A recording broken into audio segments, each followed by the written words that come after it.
Today we're going to get to take a look at what goes on in the mind of an addict in the treatment and recovery process. You know, I listen to people's recovery stories all the time. I just connect to them every time. I just really like them and get a lot out of them. But oftentimes, people really skip over those really intimate details that I love. I want to know what someone's thinking, why they're thinking the way that they're thinking, because to me, that's where the answers are. If you can understand not just what someone is doing, but the why behind what they're doing, you can figure it out. You can get ahead of it, and you can help them to do something different. And so in today's video, we're going to hear the rest of Mason's story. Hopefully you already got a chance to see Mason Part 1. That was fantastic. It really takes a look into what Mason was thinking. What are those thoughts? How was he twisting up the world in his head when he was in active addiction? And in Part 2, we're going to get to hear about his thought process and how it evolved over the course of his treatment. Let me tell you, it wasn't just, I went to treatment and I got better. That is so not the way that it works. Mason, like most people, come into treatment pretty ambivalent about the situation.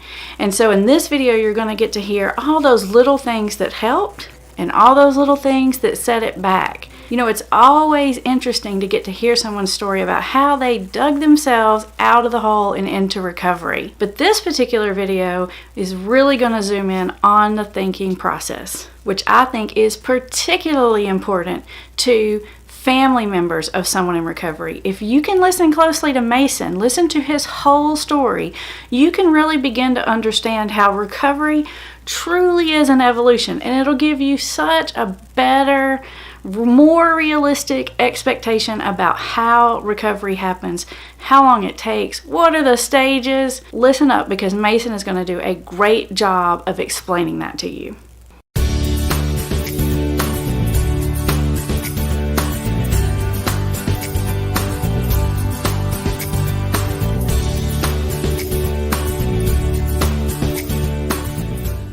To a rehab in Georgia. I think one of the first experiences I had of like any sort of recovery is I was sitting on the couch while I was doing intake, and one of the guys that had been there for like a couple weeks came up to me smiling and goofy looking and was like, if you need anything, let me know. And it was like this person I'd never known before. They didn't know me, but I looked like crap, and they knew I didn't want to be there. That was the first time anyone had just come up to me. It's like I had always built this dialogue that anyone that was trying to help me had an ulterior motive, or was doing it because they were paid to do it, or you know, it was never genuine in my head. And so this person comes up to me and says that, and I was like, whoa. It's like in your lowest moment, nothing, no secondary gain for that person. They're just saying, hey, if you need something. Yeah, and I mean, as much as I fought going to rehab for, I think it was 35 days, which was like an eternity. That was like, I mean, within like 3 or 4 days, I loved it there, and I was happy I went. And, you know, I was like talking in group and helping other people. It usually happens like that. Yeah. They fight it, and then they like it. And then they, yeah. I find it interesting that you say that the first time you really had like a moment of recovery was when that guy came up to you, because I'm kind of a firm believer in that you can get through with niceness faster than being mad at the person or like punishment, because the more you're mad at them and the more you punish them, the more they feel sorry for themselves, the more they justify bad behaviors. But when you're nice to them, then they really start to kind of feel guilty. You know, it kind of starts to creep in there. Yeah, that kind of kill it with kindness, and that's like that's a big theme is like when people at the long-term treatment I went afterwards. When I would break a rule, because like that never stopped. Like that whole I'm the boss thing. Okay. That didn't stop for a long time, but they would yell at me. All right, perfect. Thank you very much. I'm gonna go break some more rules because you made me angry, and I acted it emotionally because of you. And so, now I don't respect you, so I don't care what you have to say. That kind of thing. So it was a house, and their offices were in the basement. It was him and one other case manager, and I would go down there every morning after he woke me up and told me something I needed to do.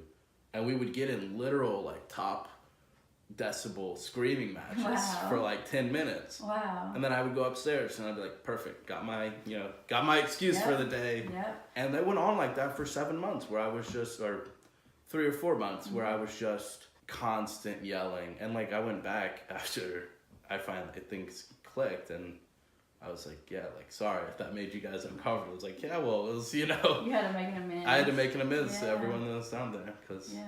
it was, 3 months of every morning I would run down the stairs. And Because addicts and alcoholics will pick a fight oh to yeah, justify the next bad decision that they're Yeah. going to make, and that's what happens. They'll just over anything. well, and I think one of my big struggles is even at the 35-day, going back to that, like, I was sober now, so it's like, what else do you want from me? Oh, so now I'm sober, and now you still want me? Yeah, you want me to do all these things, but like, I thought the drugs and alcohol were the problem. What else, what do you want from me?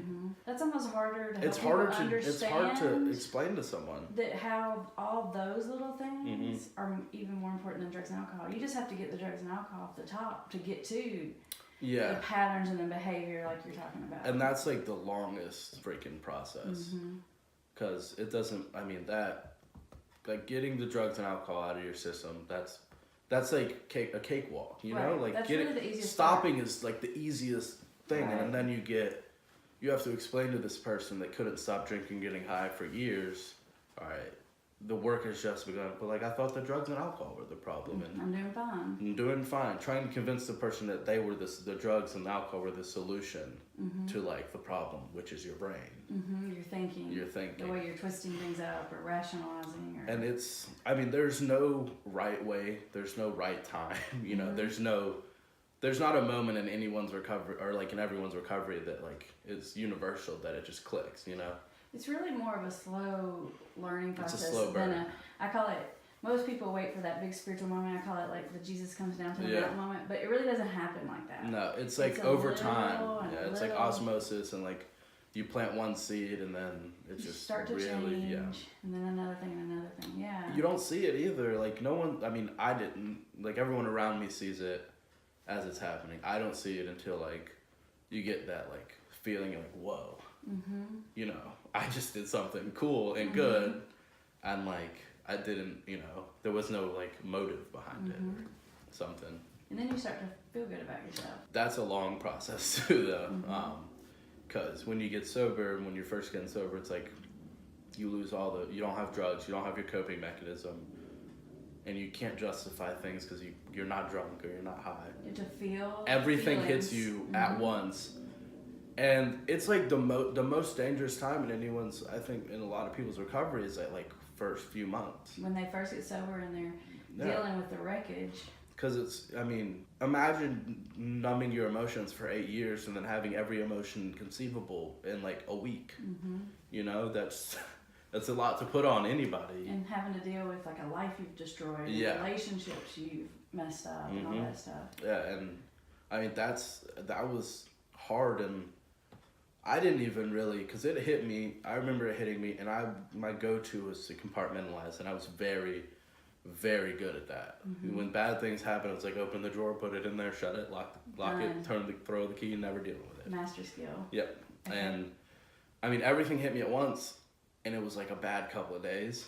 Threw it away, just gone. And that's dangerous. That was real dangerous, because like unpacking that, later down the road is because I didn't trust people. So when I like getting new counselors or like counselors trying to open the drawers that I had locked, it's like I remember that. Now that you said that, you and I had so many conversations. I'm like, what is it gonna take for you to trust me? Yeah. We would literally have conversations about it. Yeah. I remember that now. Yeah. So that was, there are people that just let themselves feel, and I wasn't, because all I had felt was hurt. So all I was like, well, if I can get rid of everything that makes me hurt, I'll be good. And something happens, it's not my fault because I was hurt. I'm hurting, so. And like, I may not have used the words, it's not my fault, but that's always what I thought, throughout my entire life was, transferring high schools because I got, bullied, or not my fault, or getting suspended for 10 days, not my fault, doing all these things that were were everyone else's fault in some way, because like they didn't ask me if I was hurting, so not my fault. But if they would have, you wouldn't have. I wouldn't have told them, but Right, but so if no one asks me that if I'm hurting, then that's my excuse. Through going through recovery and like helping, going back to help other people, it's like like looking back on it, it's like crazy. I laugh at it. I don't joke about it that often with my parents because they were on the receiving end. They're still sensitive about it. Yeah. But just watching, because I get I have the pleasure of like watching other people go through this whole process and like seeing, it's like, whoa, when you get on the other side of it, it's like, this is real life right now. This kid really just said that. And he believes it. And he believes it 100%. And like, I say it was like this kid said that, but every time I see someone doing something, it's like, that's me. You see yourself. I see myself, yeah.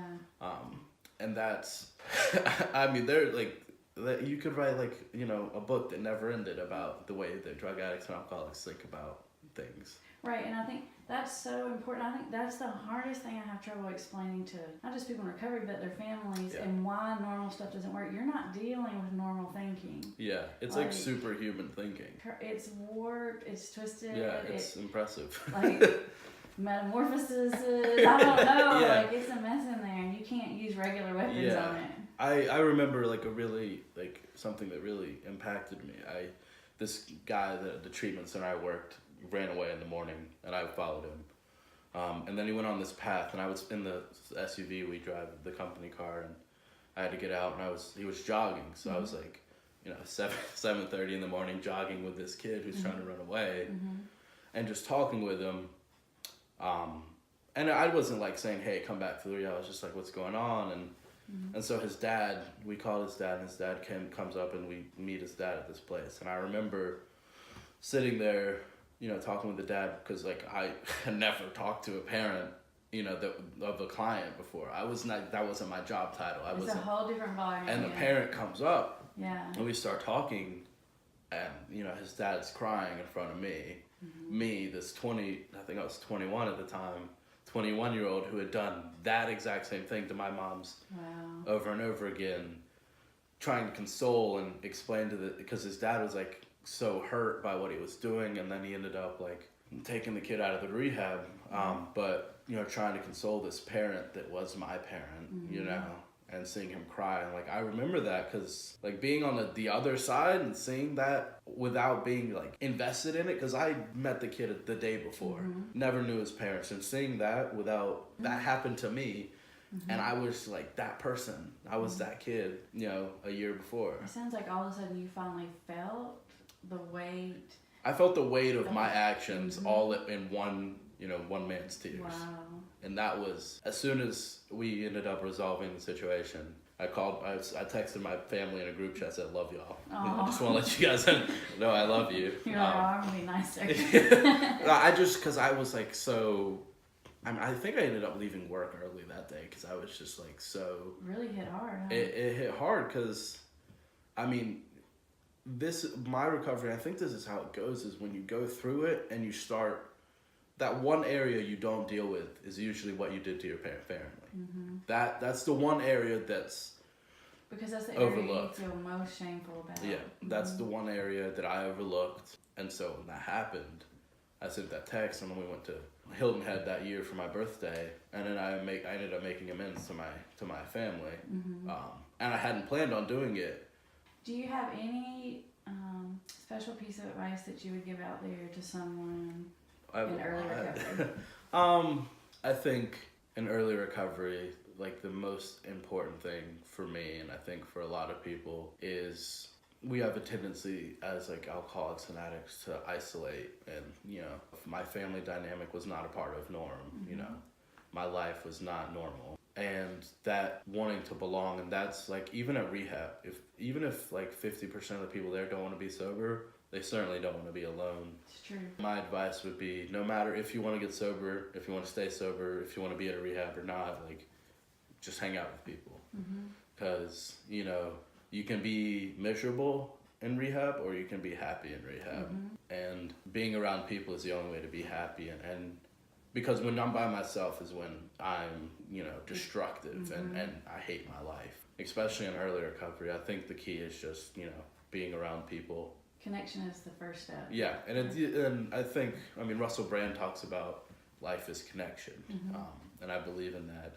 Did you read his book? I didn't read his book, but I watched a lot of his. Pretty good. Yeah, he's great. But I think most of my rehab was just talking about war stories and what I used to do. You have to open your heart. Yeah, and the easiest way I've been able to talk to someone in early recovery, where I'm at now, is I just talk about like something I did when I was using, and then I've got them when they start talking. They feel like, okay, yeah, it. Yeah, and so what I did when I went to my long-term treatment was I was just around people. I didn't talk much. I mean, we smoked cigarettes outside, and it kind of blossomed into like some lifelong friends that I've made just by being. Well, you went through something hard together. Yeah, so yeah. So you get like a bond. Yeah, because everyone in rehab has been through everything that you've been through, and being in rehab is hard, and you're going through that together. So. Yeah, so I think as much as 12-step recovery works, counseling, sponsors, tabs, all that stuff, the only thing that they can foster all of those things is a connection to other people, because you lose all of that. Like addiction is disconnection, recovery is connection. I totally agree. Do you have a piece of advice that you would give to any parents out there? Oh, I love this part. You like this part? Okay. Because I got in real big with the supervision of people in recovery. My favorite parents are the ones that don't play ball.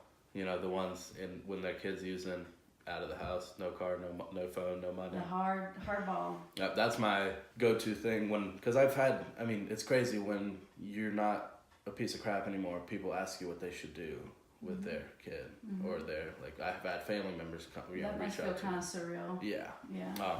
But I'm a diehard believer in the don't play ball with them, because as soon as you because it's not possible in active addiction to have a real conversation with someone. You keep trying to reason with them. You're not going to reason with them. Yeah, and so the best thing that a parent could do, and I'm not a parent, but I know how hard it is. Haven't seen that man cry in front of me. Just let him go, because no 16-year-old wants to be homeless. I can tell you that. But I think my advice is just don't play ball with them. Be real hard. Stop trying to reason with them. Yeah, it's gonna hurt. It's gonna hurt real bad if you either way. But one way will get them there quicker. That's what I say. It just speeds the process. Yeah, it's a painful There's no avoiding the pain in recovery and active addiction. It's a matter of quick pain or really long term pain. It off or not. Yeah, and so my parents kicked me out a few times. I mean, they were never able to keep me kicked out because they just couldn't. But that's I'm a big believer in the cutting them off. I've told parents when their kid relapses after graduating the rehab I worked at, cut him off. Take his car, take his phone. Everything he wants, he's got to do on his own now. That's my advice, because they'll figure it out real quick that it's it's hard to do without. It's a good piece of advice. Yeah.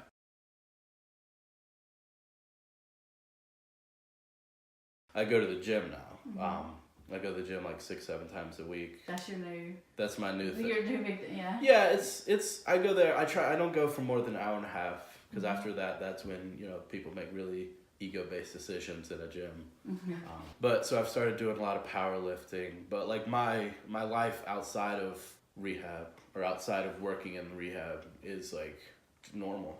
I live in Connecticut, so I go to Boston a bunch.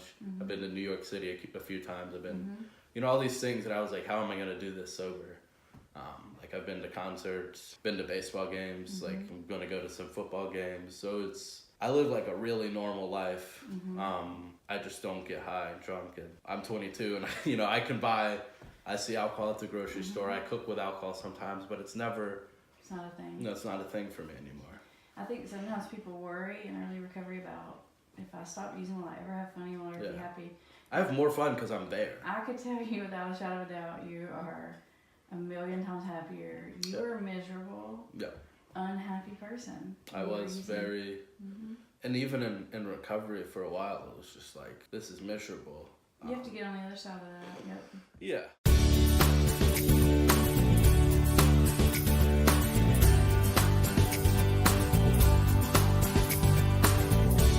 For tons more information on all things addiction and recovery and lots of free expert advice, make sure and subscribe and hit the bell so you don't miss a thing.